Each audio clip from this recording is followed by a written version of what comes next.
হৃদ মায়ার প্রেম গাথা লিখেছেন রিক্তা ইসলাম মায়া। আজকে রয়েছে চতুর্থ পর্ব। গল্প পাঠে আছি আমি তারিফ। হাতে প্রেম চিঠি নিয়ে হাঁটছি, সাথে ফ্রিতে দুটো লাল গোলাপও আছে। এগুলো কিছুক্ষণ আগে আমাদের কোচিংয়ের এক সিনিয়র ভাই দিয়েছে। সে বরাবরই আমাকে প্রেম নিবেদন করে যাচ্ছিল বিগত 1 মাস ধরে। আমি তার ডাকে সাড়া দেইনি কখনো। সাড়া না দেওয়ার পেছনে যথেষ্ট কারণও ছিল। আমি বিবাহিত মেয়ে, আর বিবাহিত মেয়েদের যেমন প্রেম ভালোবাসা মানায় না, ঠিক তেমনি মানায় না তাদের হাতে প্রেমপত্র, সেটাও। কিন্তু এই কথাটা কিভাবে বোঝাবো গর্দভ ছেলেদের? বিগত 1 মাস ধরে কোচিংয়ের ভাইয়াটি আমাকে এটা সেটা বলে জ্বালাতন করত, কিন্তু আজ তো সরাসরি ফুল আর চিঠি দিয়ে বসলো এক সিনিয়র আপুকে দিয়ে। আমি প্রথমে নেইনি, পরে আমার অনুপস্থিতিতে এসব আমার ব্যাগে রেখে গেছে। সেটা আমি মাত্রই ব্যাগ খুলে বুঝতে পারলাম। সকালে কোচিং ক্লাস শেষ করে কলেজে যাওয়ার পথে আইসক্রিম খেতে ব্যাগ থেকে টাকা বের করতে গিয়ে চিঠি আর ফুলগুলো পেলাম। সেই থেকেই এইগুলো আমার হাতে। আর ঝুঁই, সে তো এক ঝুলি প্রশ্ন খুলে বসে আছে আমার সম্মুখে, দুহাতে আইসক্রিম নিয়ে। হাতের চিঠি আর ফুলের দিকে তাকিয়ে হতাশার দীর্ঘশ্বাস ফেলে কাঁধে কলেজ ব্যাগটা চাপালাম। অন্য খালি হাতটা দিয়ে দোকানের বিল পরিশোধ করে চট করে জুই থেকে কোন আইসক্রিমটা নিয়ে নিলাম। বিনা বাক্য ব্যয়ে সামনের দিকে ঘুরে যেতেই জুই দ্রুততার সাথে পা চালায় আমার সাথে। আমি এক হাতে ফুল আর চিঠি নিয়ে আইসক্রিমের প্যাকেট ছিঁড়ে মুখে আইসক্রিম তুলতে পাশ থেকে ক্ষেপ্ত হলো জুই, নিজের করার প্রশ্নের উত্তর না পেয়ে। চেতন গলায় বলল, অসভ্য মাইয়া, বলবি কিছু? তোরে এসব কে দিছে? তুই কি লুকিয়ে প্রেম করছিস? জুইয়ের কথায় রাগ হলো না, বরং হতাশায় বুক ভার হলো আরও। অনেক ইচ্ছা ছিল কলেজে উঠে লুকিয়ে একটা প্রেম করব, কিন্তু আমার স্বপ্নে মাটি চাপা পড়ে গেল আধার রাতের হঠাৎ বিয়েতে। হয়তো আমার বিয়ে না হলে আজ এই চিঠি আর গোলাপ ফুল পেয়ে চিন্তা ভাবনা করতাম সিনিয়র ভাইয়ের সাথে প্রেমটা করব কিনা। কিন্তু হায় আমার অসহায়ত্ব! নামদাম কিচ্ছু জানি না এমন এক ব্যক্তির সঙ্গে আমার বিয়ে হলো। তার জন্য আমার কাছে দুনিয়ার সকল পুরুষই হারাম হয়ে গেছে। অথচ হালাল পুরুষের চেহারাটা অব্দি মনে নেই। গায়ে কলেজের সাদা ড্রেস। রাস্তার ফুটপাত ধরে হাঁটতে হাঁটতে হাতের ফুল আর চিঠির দিকে তাকিয়ে হতাশ গলায় ঝুঁইয়ের প্রশ্নের উত্তর দিয়ে বললাম, প্রেম করার ভাগ্য আমার নেই। আমার জন্য প্রেমটা হারাম হয়ে আছে এক অচেনা হালাল পুরুষের জন্য। আমার ভারী কথাগুলো হয়তো ঝুঁইয়ের মস্তিষ্ক ক্যাচ করতে পারল না। কি বলেছি সেটা নিয়ে বোঝার কথাও না। আমার হঠাৎ বিয়েটা তো আজও লোকায়িত ঝুঁইয়ের কাছ থেকে, তাই ওহ বুঝবে কি আমি কি বলেছি। কি বলছিস আবোল তাবোল? ঠিক করে বল, এসব কে দিয়েছে? সত্যি করে বলবি ঋতু, তুই কি প্রেম করছিস কারোর সাথে? না। তাহলে? আর কথা ঘুরালাম না, সোজাসাপটা উত্তরে হাঁটতে হাঁটতে বললাম, রিফাত ভাইয়া দিয়েছে এসব, আমি নিতে চাইনি, তাই তার এক মেয়ে ফ্রেন্ডকে দিয়ে আমার ব্যাগে রাখিয়েছে। এখন টাকা বের করতে গিয়ে মাত্রই দেখলাম। আমার কথায় খানিকটা চমকে ওঠার মতো করে অধৈর্য গলায় ঝুঁই বলল, রিফাত ভাই দিয়েছে মানে? কাশেম স্যারের ছেলে সুন্দরী রিফাত ভাইয়ের কথা বলছিস তুই? জুইয়ের হালকা পাতলা উত্তেজনার সম্মতি দিয়ে বললাম, ও মাই গড, সিরিয়াসলি ঋতু? কোচিংয়ের সবচেয়ে হ্যান্ডসাম রিফাত ভাই তোকে পছন্দ করে? রিয়েলি? ঋতু, তুই কি ওনার প্রপোজাল অ্যাকসেপ্ট করবি? দায়সারা উত্তরে বললাম, না। কেন? এমনি, ওনাকে আমার পছন্দ না তাই। কি বলিস? এত সুন্দর ছেলেকে তুই না করছিস কেন? সুন্দর ছেলে বলেই না করছি। বেশি সুন্দর ছেলে পেলে আমার হজম হয় না। সুন্দর ছেলে মানেই সে নিজেকে আমার থেকে বেশি দাম দিবে সুন্দর বলে। তাই আমি আমার থেকে অসুন্দর ছেলেদের বিয়ে করব। তারা যেন নিজেকে নিয়ে অহংকার করতে না পারে, বরং সারাক্ষণ আমাকে নিয়ে ভাবে এবং বউ বউ করে শুধু আমাকে ভালোবেসে যাবে। ও আচ্ছা, এত গভীরে তোর চিন্তাভাবনা? ওকে, নাইস চিন্তাভাবনা। তার মানে তুই কালো বেটে আর বয়স্ক বুড়িওয়ালা লোক বিয়ে করবি, এই তো? সুন্দরী বউ বলে যে সারাক্ষণ তোকে আদর করবে, এমনটাই তো তোর চাওয়া, তাই না? যা, অতি শীঘ্রই পেয়ে যাবি তোর বয়স্ক বুড়িওয়ালা কালো বেটে করে জামাইটারে। দোয়া দিলাম। জুয়ের কথায় নাক মুখ কুঁচকে তাকাই আমি।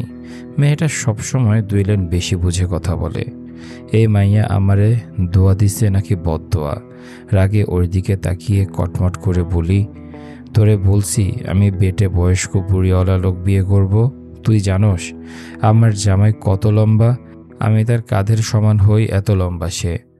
2 হাত ছড়িয়ে দেখিয়ে বললাম। আর তার ইয়া প্রশস্ত বডি। আসছে আমার জামাইরে বুড়িওয়ালা বলতে। আমার জামাইয়ের বুড়ি বলতে কিচ্ছু নাই। সো নিজের চিন্তা কর, তোর বদদোয়া আবার তোর উপরই না পড়ে যায়। হুবিস মাইয়া, আমার এত বড় জামাইরে বেটে বলতে আসছে তার ফাজিল শালি। যা তুই। কথাগুলো বলতে বলতে থেমে যাই। মুখ ফসকে কোথায় ভুলটা করে ফেললাম বুঝতে হাতের ফুল, চিঠি আর আইসক্রিম নিয়ে চমকে ওঠে উদ্বিগ্নতায়।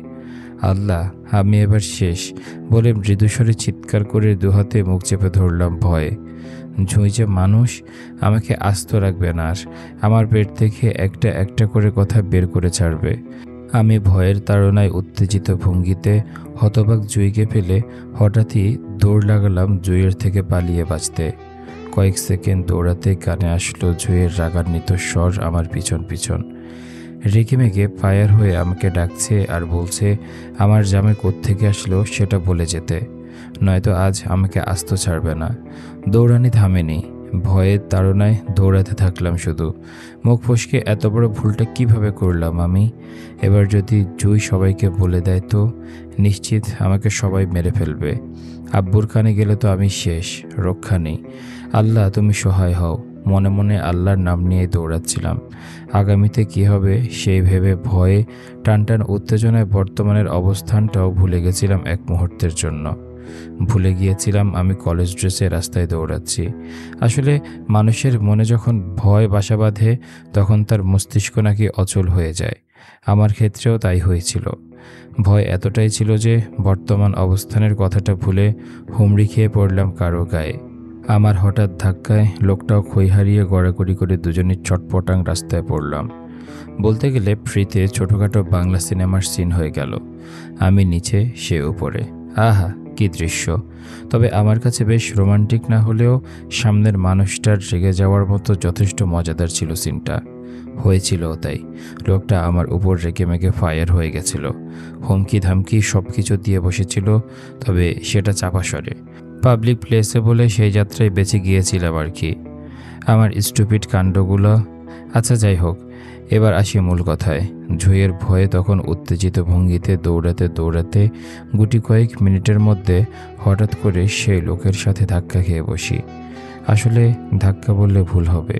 আমি দৌড়াতে দৌড়াতে লোকটার পিঠের উপর পড়ে যাই, যার জন্য লোকটার গায়ে তৎক্ষণাৎ লেপটে যায় আমার অর্ধ খাওয়া আইসক্রিমটা। এতটুকুতে আমার সিন শেষ হয়নি। তারপর যেটা হয়েছিল সেটা আরও করুণ দশা।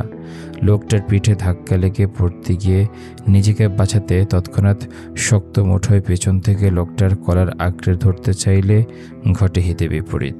লোকটার পেছনে কাপড়টা ছিঁড়ে পুড়ে লোকটাকে সহ ঠাস করে রাস্তায় গড়াখড়ি করে পড়ে গেলাম। তখনই নিচে পড়ে কুনুইয়া আর কোমরে ব্যথা পেয়ে মাগো বলে মৃদু চিৎকারে পাশে তাকাতে দেখলাম একটা দামি আইফোন আমার হাতের কাছে রাস্তায় পড়ে গড়াগড়ি খাচ্ছে। মোবাইলের ডিসপ্লের যা অবস্থা, এই ফোন ইহকাল ঠিক হবে বলে আর মনে হচ্ছে না। ছোট মাথায় তখনই প্রশ্ন আসলো, এত দামি ফোন কে এইভাবে ভেঙে রাস্তায় ফেলে গেল? ইস, ফোনটা দেখতে কি নতুন! এত ভালো ফোন কেউ ভাঙে? এই ফোনের মালিক নিশ্চিত উগ্রবাদী পাষাণ বড়লোক হবে।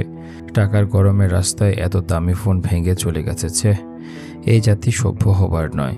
এক মুহূর্তের জন্য নিজের ব্যথা ভুলে ফোনের দিকে তাকিয়ে আর মনে বলে উঠলাম, আহারে, এত দামি আইফোনটা কোন পাষাণে ভাঙছে আল্লাহ জানে। মানুষ বড়লোক হলে যা হয় আর কি, টাকার দাম নাই এদের কাছে। এসব জাতির টাকা পয়সা দখল করে সরকার কেন যে বাংলাদেশ বর্ডার পার করে দেয় না আল্লাহ জানে। রোহিঙ্গা হয়ে পরের দেশে ঘুরলে বুঝবে টাকার মায়া। কথাটা বলে হাত বাড়িয়ে ফোনটা তুলতে গেলে বুঝলাম আমার হাত কোথাও আটকে আছে। হাত নাড়াতে গিয়ে রাস্তার সাথে ঘষা লাগতে ব্যথা। আহ করে উপর দিকে তাকাতে আতঙ্কে উঠলাম মুহূর্তে। আল্লাহ, আমি শেষ। এতক্ষণ যাবৎ ভুলে যাওয়া ঘটনাগুলো একে একে মনে পড়লো আমি কাউকে নিয়ে রাস্তায় পড়েছিলাম। ভয়ে আতঙ্কে ছিটিয়ে গিয়ে লোকটার শক্ত মুখখান এক পলক দেখে মুহূর্তে ঘাড় ঘুরিয়ে তাকালাম ভাঙা ফোনটার দিকে। যা বোঝার তখনই বুঝে গেলাম। এই ফোন ভাঙার আসামি অন্য কেউ না, আমি নিজেই। তখন আমার হঠাৎ ধাক্কা লাগায় লোকটার ফোন কান থেকে নিচে পড়ে ভেঙে গেছে। নিজের ভুলে এবার বেশ জোরে সোরে কান্না পেল আমার ভয়ে। এত দামি আইফোন ভেঙে কি যে করব ভেবে না পেয়ে এক মুহূর্তের জন্য ইচ্ছে হলো হাত পা ছড়িয়ে রাস্তায় বসে কান্না করি। বহুত কষ্ট নিজের কান্না আটকে রেখে আইফোন থেকে দৃষ্টি সরিয়ে আবারও মাথা তুলে অপরাধীর চোখে লোকটার দিকে তাকাতেই আতঙ্কে চমকে উঠলাম ক্রোধিত ওই রক্তিম চোখ জোড়া দেখে। তখনই আমার খেয়াল হলো, আরে লোকটা তো আমার পরিচিত। সর্বনাশ, ফোন ভাঙার জন্য আর কোনো মানুষ পেলাম না। সোজা কলেজের বিপির ছেলে হৃদ খানের ফোনটায় ভাঙতে হলো আমায়। শেষ, আমি শেষ। আতঙ্কে যখন বুক ঠকঠক করছিল ভয়ে, তখনই আমার ভয়টা বাড়িয়ে দিল হৃদ খানের চাপা গর্জনে। What the hell! আমার উপর থেকে উঠে দাঁড়াতে গিয়ে যখন ওনার পাঞ্জাবিতে টান খেলো, তখনই চাপা গর্জনে এই কথাটা বলে। উনি তখনও আমার দিকে ঝুঁকে রয়েছে, কারণ ওনার পাঞ্জাবির একাংশ ছিঁড়ে আমার হাতের মুঠোয়। আমি আতঙ্কিত চোখে ওনার দৃষ্টি অনুসরণ করে আমার হাতের দিকে তাকাতে বুঝলাম ওনার গর্জন ছাড়ার কারণটা। অসহায়ত্ব আর বুক ধরপড়ে এবার সত্যি সত্যি আমার হাত ছড়িয়ে ছিটিয়ে ভ্যা ভ্যা করে কাঁদতে ইচ্ছে করলো। অবশেষে নিজেকে দমিয়ে রাখতে পারলাম না। রাস্তায় ওই অবস্থায় শুয়ে থেকেই দুহাতে মুখ ঢেকে অতিরিক্ত ভয় কেঁদে উঠলাম এত। লোকটার ফোনটা ভেঙে কান্না আটকাতে পারলেও যখন দেখলাম লোকটার পিঠে কলার থেকে কোমর অবধি সাদা পাঞ্জাবিটা ছিঁড়ে আমার হাতে ধরে আছি, তখন কি আর কান্না থামানো যায়? এত বড় ভুল! ভুল নয়, ঘোর অপরাধ। এত বড় অপরাধ করেও কি স্বাভাবিক থাকা যায়? না, যায় না। আমার তো এই মুহূর্তে ইচ্ছে করছে কাঁদতে কাঁদতে একটা সাগর বানিয়ে ফেলি।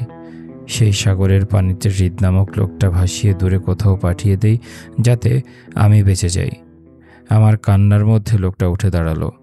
আমি তখনও কেঁদে যাচ্ছিলাম, তবে আঙ্গুলের ফাঁক দিয়ে লোকটাকে দেখছিলাম কি করে। লোকটা গায়ে সাদা পাঞ্জাবিটা ছেড়ে উঠে রাগে কটকট করে ঘাড় বাঁকিয়ে নিজের পিঠ দেখতে চায়। অল্প একটু দেখে বুঝতে পারলো ওনার পাঞ্জাবি শেষ।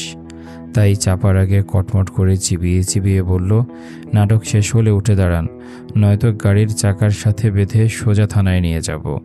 এখানকার থানাও আমার, পুলিশও আমার। শুধু আসামি হয়ে সারা জীবন পচে মরতে হবে আপনাকে। হাড় হিম করা হুমকিতে কেঁপে উঠলাম আমি। সর্বনাশ, থানা পুলিশ করলে আমি শেষ। আমার আব্বু আস্ত রাখবে না আমাকে ভেবে তৎক্ষণাৎ উঠে বসলাম ভেজা চোখে।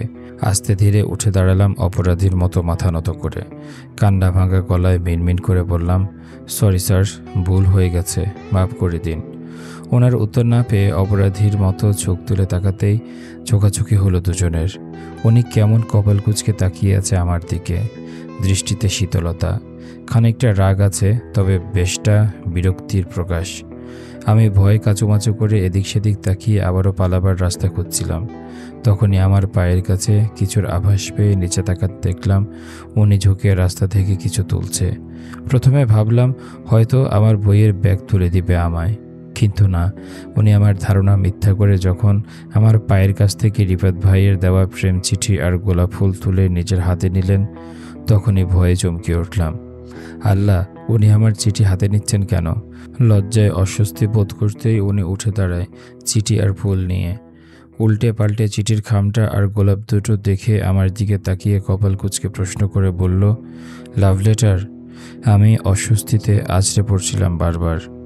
কিছু বলার মতন গলা দিয়ে কথা বের হচ্ছিল না। গলা ভীষণ কাঁপছিল। হঠাৎ করে বড্ড পানির তৃষ্ণা অনুভব করলাম।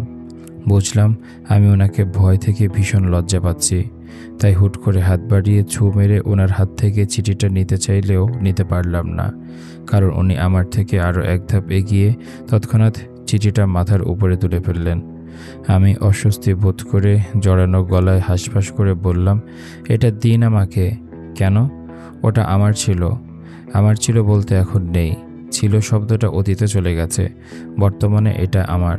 আমি যেহেতু রাস্তা থেকে কুড়িয়ে পেয়েছি, তাই এটা আমার। লোকটার অদ্ভুত কথায় বোকার মতো তাকিয়ে রইলাম।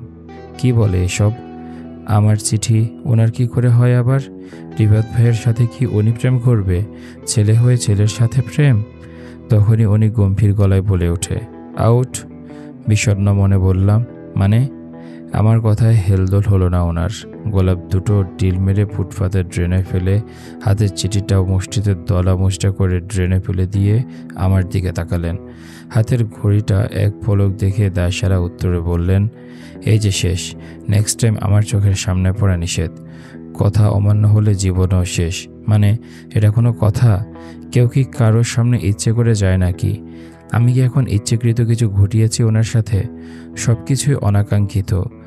এর জন্য উনি আমাকে মেরে ফেলার হুমকি দিচ্ছেন।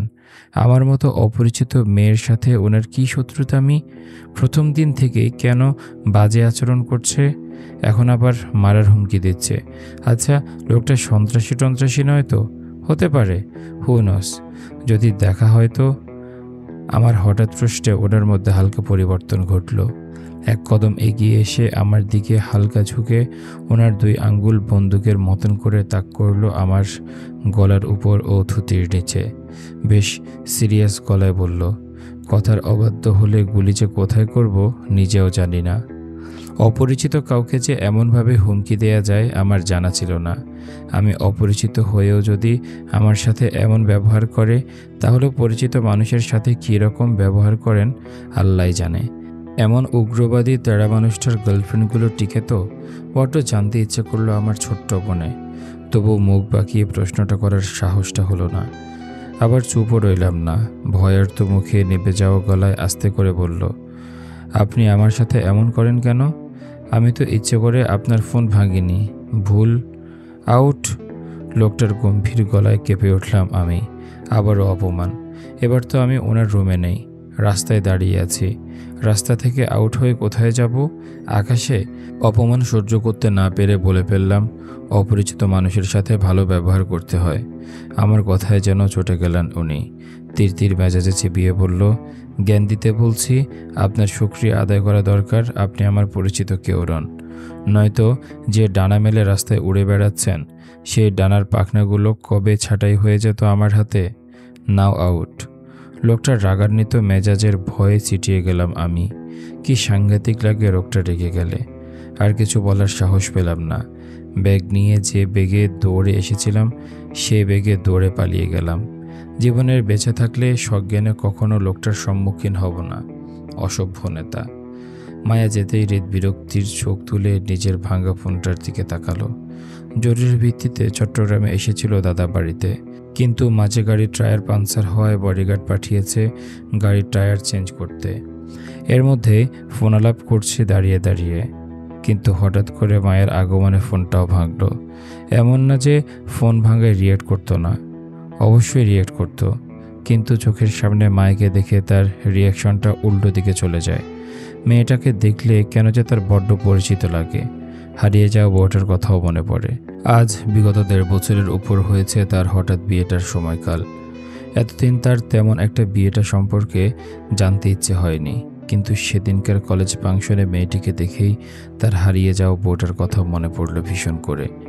বিশেষ করে মেয়েটার গলার স্বরটা তার বেশ পরিচিত লাগলো।